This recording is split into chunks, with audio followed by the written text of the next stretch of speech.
해외 교수님의 충격적인 리액션짤을 보신 적 있나요? 대한민국의 출산율을 확인하고 놀란 교수님이 커뮤니티를 뜨겁게 달궜는데요. 월드클래스의 낮은 출산율을 이어가고 있는 한국은 2000년 이미 고령사회에 진입했고, 인구 고령화가 빠르게 진행되며 25년에는 초고령사회로 진입할 예정입니다. 출산율 그래프를 찾아보면 1994년부터 꾸준한 하락세를 보이고 있기 때문에 인구 고령화를 피할 길은 없어 보입니다. 애들은 줄고 노인의 수는 늘어나는 인구 고령화는 은퇴한 노인들의 노동 생산성 저하, 연금이나 복지비 문제 등 사회의 다양한 문제를 일으키는데요. 그런데 인구 고령화가 대한민국의 빈부격차를 늘리는 데도 영향을 끼친다는 사실 알고 계셨나요? OECD 국가를 대상으로 실시한 분석에 따르면 인구 고령화는 노동 생산성 저하와 노령인구 부양 부담 등을 통해 경제의 장기적 성장에 부정적으로 작용할 가능성이 있다고 합니다. 게다가 고령화는 소득의 불평등까지 가속시키게 되는데요. 그 이유는 태어난 가정마다 교육 수준이나 사회 문화적 배경 등 소득 수준을 좌우할 수 있는 생애 초기 조건들이 나이가 들면서 그 영향이 누적되기 때문에 노년 인구의 비중이 커질수록 경제 전반의 소득 불평도가 심화될 수 있는 것입니다. 나이가 많을수록 집단 내 소득과 소비 격차가 벌어진다는 결과를 제시한 연구 결과는 유럽연합, 일본, 중국, 인도네시아에서도 이어지는데요. 과연 한국은 어떨까요?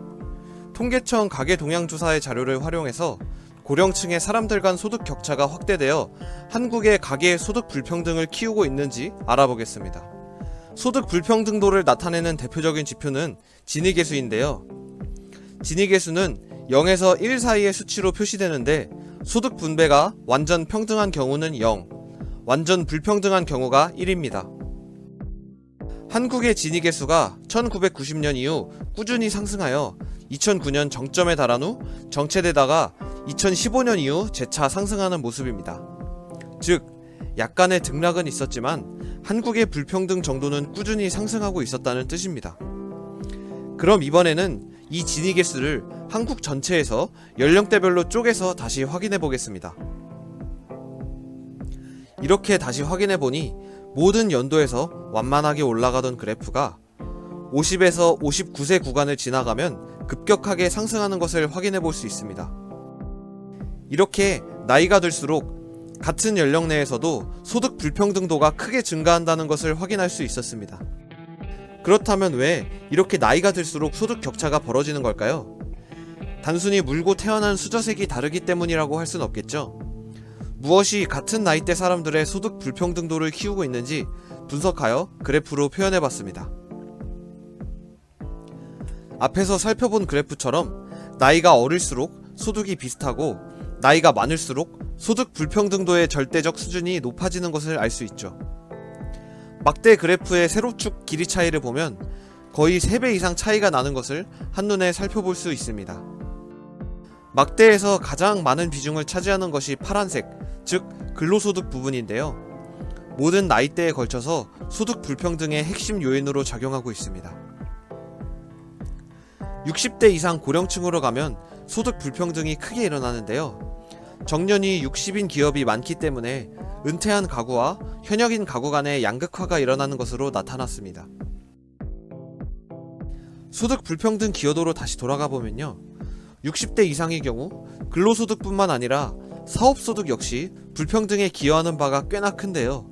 그 이유를 알아보면 60대 이상의 고령층 사업자의 경우 다른 나이대에 비해서 무수익, 영세 사업자 비중이 큰 데다가 창업 대비 폐업률을 보면 70세 이상의 경우 30세 미만의 창업 대비 폐업률에 3배 이상 차이가 날 정도로 다른 나이대와 격차가 상대적으로 크게 벌어져 소득 불평등 확대에 꽤나 기여하고 있다고 볼 수 있습니다.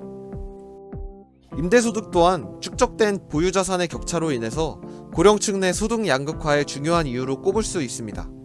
특히 2020년 이후 자산 가격이 폭등했기 때문에 소득 불평등에 임대소득의 기여도가 더 커졌음을 확인할 수 있습니다. 이렇게 지금까지 50에서 59세를 기점으로 같은 나이대 집단 내 소득 격차가 크게 벌어져 있다는 것을 확인했습니다. 또 그 원인이 은퇴, 높은 창업 대비 폐업률, 모아놓은 자산의 차이임을 알아보았습니다. 그렇다면 인구 고령화가 미래의 대한민국에는 어떤 영향을 끼치고 어떻게 변화하게 될까요? 장래 인구 추계를 토대로 예측해보면 과거 20년간보다 미래의 10년이 고령화 속도가 더 빨라지는 만큼 가계의 소득 양극화도 더욱 심화될 가능성이 있습니다. 고령층의 소득 불평등도가 타 연령층에 비해 크게 높은 상황에서 고령층의 인구 비중이 빠르게 상승하면 한국 경제 전체의 소득 양극화가 심해질 가능성이 높다고 말할 수 있겠습니다. 불평등을 완화하기 위해서는 고령층 내 소득 분배를 개선시키기 위한 노력이 필요해 보이는데요. 고령층 내 소득 불평등은 상당 부분 은퇴에 따른 근로소득 및 사업소득 차이가 그 원인이기 때문에 은퇴 후 재취업을 위한 교육 지원이나 고령층도 근무할 수 있도록 임금 및 근로시간 유연화 등의 노동시장 개편을 통해 소득의 격차를 줄여나가야겠습니다. 오늘의 영상은 한국은행의 BOK 이슈노트 자료를 기반으로 제작하였습니다. 오늘 영상은 여기까지였습니다. 재밌게 보셨다면 좋아요, 댓글, 구독, 알람 설정까지 부탁드리겠습니다. 감사합니다.